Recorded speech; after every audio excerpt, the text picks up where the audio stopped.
हुए मुकेश अंबानी।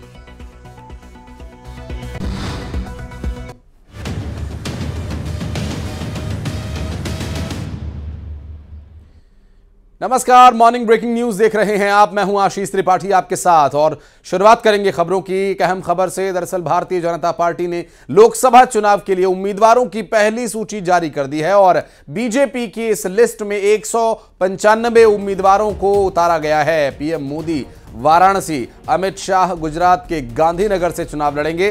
पार्टी ने मध्य प्रदेश की 24 और छत्तीसगढ़ की सभी 11 सीटों पर उम्मीदवार घोषित कर दिए हैं। विदिशा से शिवराज सिंह चौहान, गुना से ज्योतिरादित्य सिंधिया को प्रत्याशी बनाया गया और कोरबा से सरोज पांडे को बीजेपी ने उम्मीदवार बनाया है। सरगुजा से चिंतामणि महाराज को उम्मीदवार बनाया गया है। रायपुर से बृजमोहन अग्रवाल को टिकट मिला है। मध्य प्रदेश में 6 सांसदों के टिकट काटे गए हैं। जातीय समीकरणों को ध्यान में रखा गया है। मध्य प्रदेश में 8 ओबीसी उम्मीदवारों को टिकट मिला है, जबकि 4 महिला उम्मीदवारों को भी टिकट दिया गया है। विधानसभा चुनाव हारने वाले फग्गन सिंह कुलस्ते और गणेश सिंह को भी टिकट मिला है। एमपी में बीजेपी ने 11 चेहरों को बदला है। छिंदवाड़ा, इंदौर, उज्जैन, बालाघाट, धार के लिए अभी प्रत्याशी घोषित नहीं किए गए हैं और भारतीय जनता पार्टी के 195 उम्मीदवारों की सूची जारी होने में 24 सीटें मध्य प्रदेश की हैं।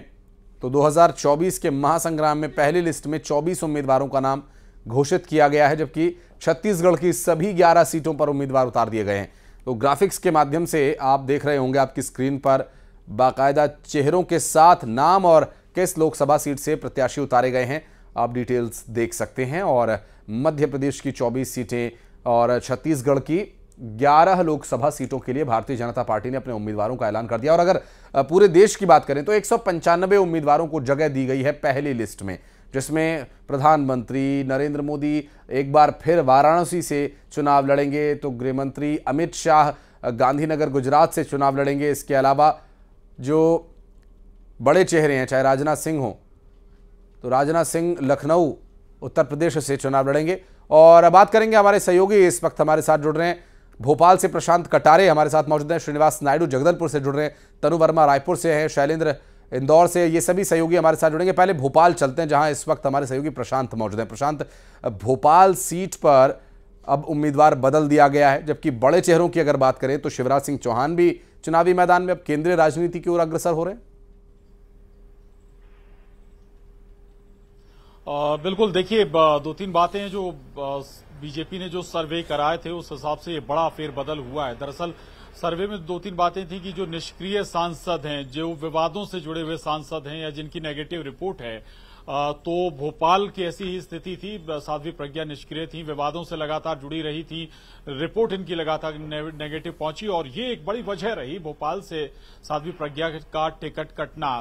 19 में जब हुआ था उसकी अलग वजह थी, जब इन्हें टिकट दिया गया था उसका लाभ पूरी हिंदी बेल्ट पर बीजेपी ने लिया था। और अब आलोक शर्मा को जिन्हें टिकट हुआ है, आलोक शर्मा 2 बार चुनाव हारे हैं और लगातार ऐसी सीट से उन्हें टिकट मिलता रहा जहां से वो चुनाव हारते रहे। संभवतः इसी का उन्हें प्रतिफल ये मिला कि अब उन्हें लोकसभा चुनाव में उतारा गया है, लोकसभा चुनाव में उन्हें टिकट दिया गया है। कर्मठ कार्यकर्ता हैं बीजेपी के। हालांकि शिवराज सिंह चौहान के नजदीकी जरूर बताए जाते हैं आलोक शर्मा, लेकिन पार्टी के लिए लगातार संघर्ष करते रहे हैं। भोपाल की स्थिति है, शिवराज सिंह चौहान का जिक्र आपने किया तो रमाकांत भार्गव के साथ भी यही स्थिति थी, निष्क्रिय थे लगातार, उनकी इसी तरह की रिपोर्ट पहुंची, क्षेत्र में सक्रिय नहीं रहे। दूसरा, एक उम्र का एक बड़ा फैक्टर रमाकांत भार्गव के साथ जुड़ गया था। अब सवाल यह था कि अब विदिशा में ऐसा कौन सा चेहरा जो सबसे मजबूत हो, तो शिवराज से ज्यादा मजबूत विदिशा में कोई और चेहरा हो नहीं सकता था। शिवराज लगातार सक्रिय थे, अभी भी सक्रिय हैं और क्षेत्र में अभी भी अच्छे खासे लोकप्रिय हैं शिवराज सिंह चौहान। तो विदिशा में उनसे बेहतर या उनसे मजबूत चेहरा और कोई हो नहीं सकता था। इस नजरिए से ये 2 बड़े जो चेहरे हैं इनको आप कह सकते हैं। हालांकि पूरे मध्य प्रदेश में भी यही फॉर्मूला लागू हुआ है कि जो निष्क्रिय सांसद रहे हैं उनका पत्ता जरूर साफ हुआ। एक बात जो चौंकाने वाली थी, 2 जो सांसद विधानसभा का चुनाव हार गए उनको दोबारा टिकट दिया गया, यानी फग्गन सिंह कुलस्ते और गणेश सिंह। हालांकि इसके पीछे दूसरी वजह रही होगी, कास्ट बड़ा एक फैक्टर रहा होगा, क्योंकि गणेश सिंह कुर्मी वोटों से आते हैं, विंध्य में कुर्मी बड़ा वोट बैंक है। तो दूसरी तरफ फग्गन सिंह कुलस्ते का अगर जिक्र करें तो एक एसटी वर्ग से बड़ा चेहरा है, सबसे बड़ा चेहरा है बीजेपी के मध्य प्रदेश में, तो उनको भी संभवतः इस वजह से मौका दिया गया है। लेकिन बहुत सारे टिकट बदले गए हैं और अब जो 5 सीटें हैं उनमें जरूर देखना होगा कि क्या समीकरण बनेंगे। हालांकि ये 5 वो सीटें हैं जहां पर पेच फंस गया या कहीं कि विवाद या किसी एक चेहरे पर बात नहीं बन पाई। इतना जरूर है आशीष की ये जरूर समझना होगा कि बीजेपी ने किसी भी सूरत में कोई रिस्क नहीं लिया है। जो निष्क्रिय है सांसद, उसे बाकायदा बाहर का रास्ता दिखा दिया गया। इसी तरह से सागर की स्थिति थी। सागर के जो सांसद थे, वर्तमान सांसद हैं राज बहादुर, वो भी निष्क्रिय थे और कुछ दूसरे राजनीतिक समीकरण भी जो उनके टिकट कटने की वजह बनी। इसी तरह के कई जो और बड़े चेहरे हैं अलग अलग क्षेत्र से, ये बड़ी वजह रही है निष्क्रियता, नेगेटिव रिपोर्ट और कई बार विवादों का से जुड़े होना भी। आशीष, निश्चित रूप से। और विनीत के पास चलेंगे, दिल्ली से इस वक्त मौजूद है हमारे साथ। एक बड़ी लिस्ट और एक भारी भरकम लिस्ट विनीत आ चुकी है। 195 उम्मीदवार, सभी बड़े चेहरे इस बार इस सूची में कवर किए गए हैं। मध्य प्रदेश की, छत्तीसगढ़ की अगर बात करें तो यहां भी जो अब तक न्यूज़ 18 जो सूत्रों के हवाले से जानकारी दे रहा था, लगभग उसी पर मुहर लगी है। जी, निश्चित तौर पर मैं आपको बताना चाहूंगा कि अगर मध्य प्रदेश छत्तीसगढ़ के बारे में बात करें तो लगातार हम बता रहे थे कि शिवराज सिंह चौहान जो है वो विदिशा से चुनाव लड़ेंगे। साथ ही साथ हम यह भी बता रहे थे कि भोपाल की सीट जो है वो बदली जा सकती है। इसके साथ ही साथ अगर छत्तीसगढ़ की बात में करें तो हम लगातार ये बता रहे थे कि कोरबा से जो है इस बार सरोज पांडे को टिकट दिया जाएगा। हालांकि जब उन्होंने पिछला जब 2014 का लोकसभा चुनाव लड़ा था वो दुर्ग से चुनाव लड़ा था और वो दुर्ग से भी सांसद थी। इसके साथ ही साथ अगर हम बात करें पूरे देश की बात करें, 195 सीट जो है वो दिए गए हैं। इसमें से लगभग 155 सीट ऐसे हैं जिसमें बीजेपी जो है वो पिछली बार चुनाव लड़ी थी और लगभग 20% उम्मीदवार हैं उनको पे चेहरे जो है वो बदले गए हैं। लेकिन एक बड़ी बात यहां पर मैं आपको बताना चाहूंगा कि जो बड़े चेहरे हैं, बड़े नाम हैं, चाहे वो मध्य प्रदेश की बात करें, छत्तीसगढ़ की बात करें या पूरे देश की बात करें, तो उन्हें इस बार जो है बरकरार रखा गया है। अगर हम बात करें वाराणसी से प्रधानमंत्री नरेंद्र मोदी को टिकट दिया गया है, लगातार तीसरी बार जो है वो वहां से सांसद रहेंगे। इसके साथ ही साथ जो है लखनऊ से भी अगर हम बात करें वहां से राजनाथ सिंह को टिकट दिया गया है, वो भी वहां से पिछली बार भी सांसद थे, 2014 में पिछली बार भी वहां से वो सांसद थे। इसके साथ ही साथ अगर हम बात करें कि अमित शाह की, तो अमित शाह को भी गांधीनगर से टिकट दिया गया है। तो बड़े चेहरे जो है उन्हें मैं इस बार जो टिकट दिया गया है वहां से ही मैं जहां से वो पहले से भी आते रहे हैं। लेकिन छिंदवाड़ा सीट को लेकर जो स्ट्रेटजी अभी वो बीजेपी के सामने आना बाकी है, क्योंकि 4 लोकसभा सीटों पर, 4 से 5 लोकसभा सीटों पर अभी भारतीय जनता पार्टी ने अपने उम्मीदवार मध्य प्रदेश में घोषित नहीं किए, घोषित किया जाना अभी बाकी है। श्रीनिवास नायडू भी जगदलपुर से हमारे साथ मौजूद हैं, तनु वर्मा हमारे साथ जुड़े हुए, शैलेंद्र हमारे साथ जुड़े हुए। तनु, पहले आपके पास आते हैं। अभी की जो स्थिति है, रायपुर से बृजमोहन अग्रवाल इस बार चुनावी मैदान में रहेंगे और छत्तीसगढ़ में जो 11 सीटें हैं, सभी 11 सीटों पर उम्मीदवार उतार दिए गए।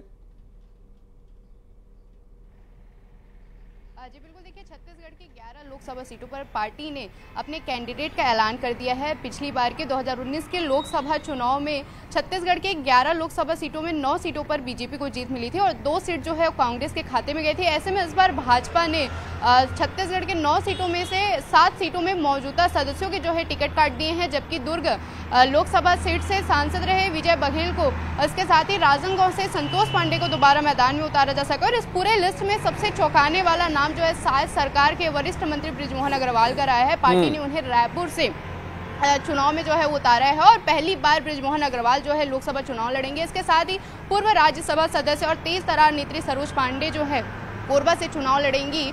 ऐसे में विधानसभा के तर्ज पर पार्टी ने आचार संहिता लगने से पहले ही कैंडिडेट का ऐलान कर दिया है और इस बार 3 महिलाओं को पार्टी ने जो है वो टिकट दिया है। इसके साथ ही सरगुजा लोकसभा सीट से पार्टी ने चिंतामणि महाराज को टिकट दिया है। 2 बार वो विधायक भी रहे हैं और कांग्रेस में जब उनकी टिकट कट गई थी, जिसके बाद वे बीजेपी में जो है शामिल हुए थे और इस सीट से पहले रेणुका सिंह जो है वो चुनाव लड़ी थी। ऐसे में पूरे छत्तीसगढ़ के 11 लोकसभा सीटों में पार्टी ने अपने प्रत्याशियों का ऐलान किया है और लोकसभा सीट लगातार भाजपा जो है वो दावा भी करते आ रही है कि इस बार के चुनाव में वो 11 की 11 सीटें जो है जीतेगी। और पहले भी कहा जा रहा था पार्टी सूत्रों के मुताबिक इस बार नए चेहरे को मौका दिया जाएगा। ऐसे में बिल्कुल नए चेहरों का आपने जिक्र किया तो श्रीनिवास के पास जाना स्वाभाविक है। जगदलपुर चलते हैं, इस वक्त हमारे सहयोगी श्रीनिवास लगातार हमारे साथ मौजूद है।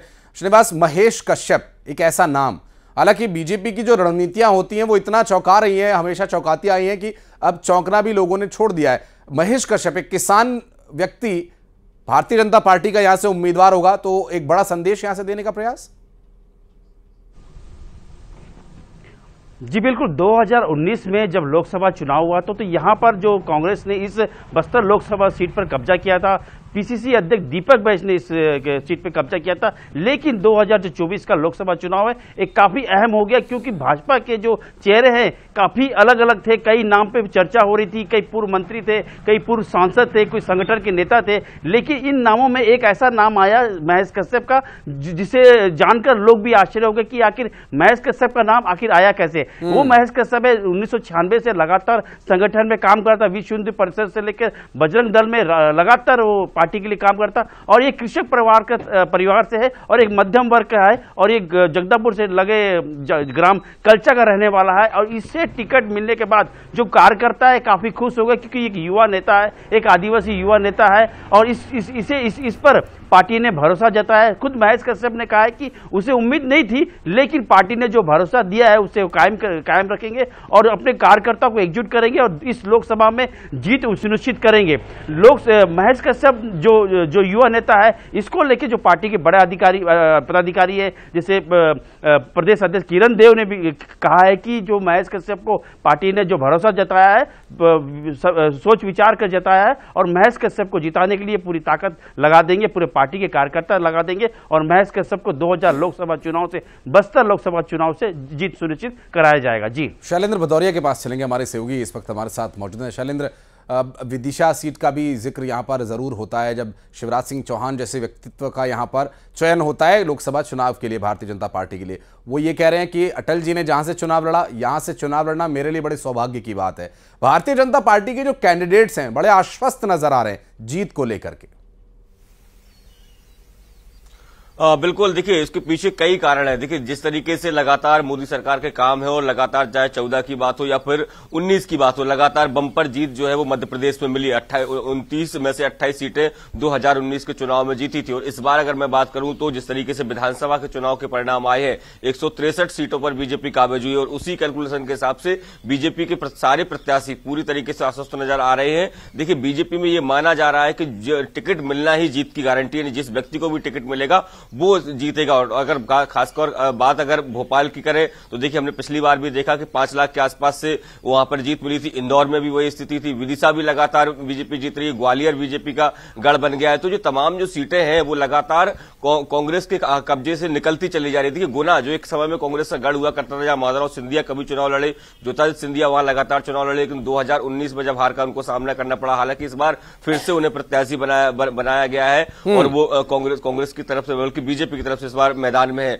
तो वहां मुकाबला बेहद इंटरेस्टिंग होगा कि आखिर केपी यादव अब क्या रुख अपनाते हैं, ये भी देखने वाली बात होगी। देखिए विदिशा सीट पर ये पहले ही तय हुआ था। न्यूज 18 लगातार इस बात की तरफ ताकीद कर रहा था कि पूर्व मुख्यमंत्री शिवराज सिंह चौहान अपनी परंपरागत सीट जो है वो वहां से विदिशा से चुनाव लड़ सकते हैं। तो उसी बात पर मोहर भी लगी। अगर देखिए कुछ सीटें जरूर होल्ड की गई हैं, 5 सीटें हैं लगभग जो होल्ड की गई हैं, लेकिन उम्मीद है कि उन पर भी जल्द ही जो पेच फंस रहा है उसको पूरा कर लिया जाएगा। इस बार देखिए कुल 11, अभी जो 24 टिकट घोषित हुए उसमें से 11 नए चेहरों को मौका दिया गया है। 5 सीटें तो वो है जिन पर जो सांसद जो है विधायक बन गए थे वो हुए, और 6 जो मौजूदा सांसद थे उनके टिकट काटे गए, उनकी जगह नए लोगों को मौका दिया गया है। जी बिल्कुल। विनीत भी हमारे साथ दिल्ली से लगातार मौजूद है। विनीत, आपके पास आता हूं। प्रशांत, लेकिन एक बात आपसे, ये जो अभी स्ट्रैटेजी भारतीय जनता पार्टी की रही है, जो 195 चेहरे उतारे गए हैं, अगर वो नए चेहरों को छोड़ दिया जाए तो सभी सिर्फ एक सीट से चुनाव लड़ रहे हैं। अमूमन ऐसा देखा जाता है जो बड़े चेहरे हैं या जो राजनीति में वर्चस्व रखते हैं, अमूमन ऐसे नेता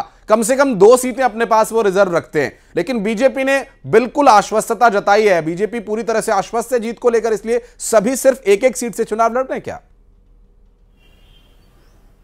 जी बिल्कुल। देखिए 2014 था आशीष, जब प्रधानमंत्री नरेंद्र मोदी 2 सीटों से चुनाव लड़े थे, लेकिन इसके बाद लगभग तस्वीर साफ थी। 19 में भी तस्वीर पूरी तरह से साफ थी, और 24 के लिए भी बिल्कुल तस्वीर स्पष्ट है कि भाई जो बड़े मैंडेट की तरफ बीजेपी बढ़ रही है। बीजेपी को ये भरोसा है, अंदरूनी भरोसा है, लेकिन इस बावजूद वो कोई लूप होल नहीं छोड़ना चाहती। उसके लिए इतनी एक्सरसाइज की गई है, तमाम सर्वे भी कराए गए थे, जिसका जिक्र हम बार बार पहले भी करते रहे कि भाई बीजेपी की तैयारी अभी से नहीं चल रही थी, बल्कि 1 साल 1.5 साल 2 साल से ये तैयारी चल रही थी। सर्वे हो रहा था एक एक कैंडिडेट के बारे में, या एक एक जो सिटिंग सांसद था उससे जुड़ी जानकारी ली जा रही थी। जब पुख्ता कर लिया गया उसके बाद स्वाभाविक है कि 1 सीट 2 सीट अब बीजेपी के लिए कोई बहुत मायने नहीं रखती। जैसा कि शैलेंद्र कह भी रहे थे कि एमपी में तो खासतौर से जिसे टिकट मिलना वो जीत की गारंटी है, ये बात बिल्कुल सही है। 1 सीट 19 में बची थी छिंदवाड़ा, वो भी शायद इस बार क्या स्थिति हो वो नहीं कह सकते हम बहुत ज्यादा, लेकिन बहुत ज्यादा करीब 35,000 वोट से डिफरेंस से सीट जीती थी कांग्रेस। लोकसभा चुनाव में ये बहुत बड़ी जीत नहीं कह सकते हैं, और अगर संभवतः 19 में एक सभा नरेंद्र मोदी की छिंदवाड़ा में हो जाती तो शायद वो सीट भी कांग्रेस के हाथ से निकल जाती। उस नजरिए से 2 सीटों का तो अब बीजेपी में सवाल उठता ही नहीं है। मतलब आपको एक टिकट मिल गया, वही आपका जीतना तय है। मध्य प्रदेश में खासतौर से जो हिंदी बेल्ट के प्रदेश हैं, आशीष, कम से कम वहां स्थिति तो ऐसी है ही, जो हिंदी बेल्ट के राज्य हैं, चाहे उत्तर प्रदेश, मध्य प्रदेश, छत्तीसगढ़, राजस्थान, यहां तक कि हरियाणा तक अगर आप चले जाएं, हिमाचल, उत्तराखंड चले जाएं, दिल्ली चले जाएं, लगभग सारे स्टेटों में 100% सीट, एक आध सीट कहीं अगर छोड़ दी जाए तो लगभग सारी सीटें जीती हैं। अब तो फोकस बीजेपी का दक्षिण पर है, आशीष। ऐसे में हिंदी बेल्ट का, या हम फिर अगर मध्य प्रदेश पर लौटें तो वाकई गारंटी है कि भाई अगर आपको टिकट मिला है तो फिर आपका जीतना तय है। लेकिन फिर भी पूरी तरह से बीजेपी ने अपनी रणनीति पुख्ता की है। अभी भी संपर्क अभियान चला रहे हैं, पूरा जो एक एक बूथ पर हितग्राही स्तर पर जो, जैसे अगर किसी भी केंद्रीय योजना का, राज्य की योजना का लाभ मिला है तो उस हितग्राही के पास भी एक एक कार्यकर्ता और बड़े बड़े योजनाएं और ये काम भारतीय जनता पार्टी इसी को मजबूत आधार बनाकर चल रही है। प्रशांत, विनीत, लेकिन एक बात और है, कुछ चेहरे ऐसे हैं जिन पर अभी भी सस्पेंस बना हुआ है। नरोत्तम मिश्रा जैसा चेहरा जो विधानसभा चुनाव हार गए, और अब केंद्रीय राजनीति की ओर क्या उन्हें आगे बढ़ाया जाएगा, कुछ एक चेहरों को लेकर छिंदवाड़ा सीट पर एक अलग स्ट्रैटेजी बन रही है। क्या कुछ नए चौंकाने वाले फैसले और अभी देखने को मिलेंगे?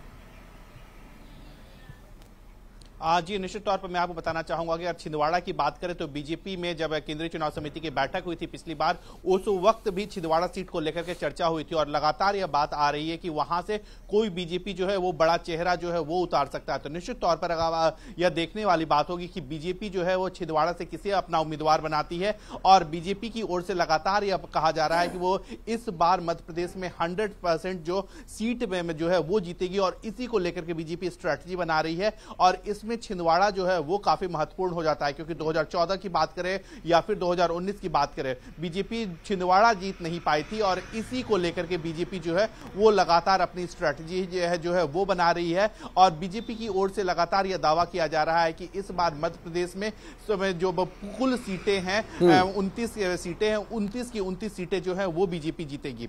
इसी के साथ ही साथ अगर हम बात करें तो जिस तरह से नरोत्तम मिश्रा की बात हो रही है, तो निश्चित तौर पर यह अब देखना होगा कि उनकी राजनीति को लेकर के, उनके राजनीतिक भविष्य को लेकर के पार्टी जो है वो क्या रणनीति बनाती है, पार्टी क्या सोचती है, और पार्टी उनके अनुभव को या फिर उनका जो एक्सपीरियंस है उसका कैसे उपयोग करती है। तो यह बीजेपी की एक स्ट्रैटेजी होगी। लेकिन एक और बड़ी बात यहां पर मैं आपको बताना चाहूंगा कि अब जो है अब यह बात सामने आ रही है कि 6 मार्च को भी बीजेपी केंद्रीय चुनाव समिति, बिल्कुल स्वाभाविक है। नजर बनाए रखिएगा आप सभी। बहुत बहुत शुक्रिया आप सभी का इस पूरे मामले पर जानकारी देने के लिए। और इस बीच एक बड़ी खबर आ रही है, मध्य प्रदेश के मुख्यमंत्री डॉक्टर मोहन यादव आज लखनऊ जा रहे हैं, और लखनऊ में मुख्यमंत्री डॉक्टर मोहन यादव समाज की ओर से आयोजित किए जा रहे यादव महाकुंभ में शामिल होंगे।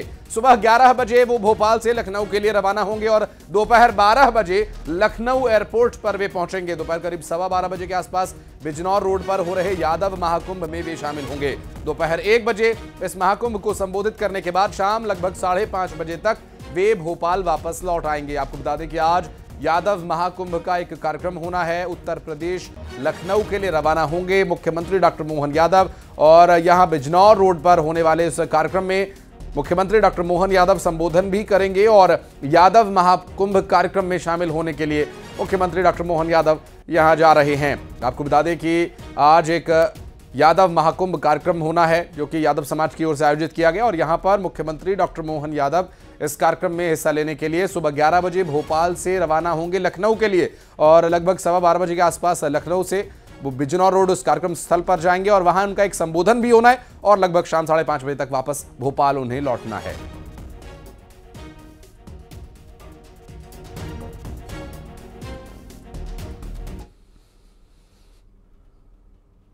और अब खबरें 2020 अंदाज में।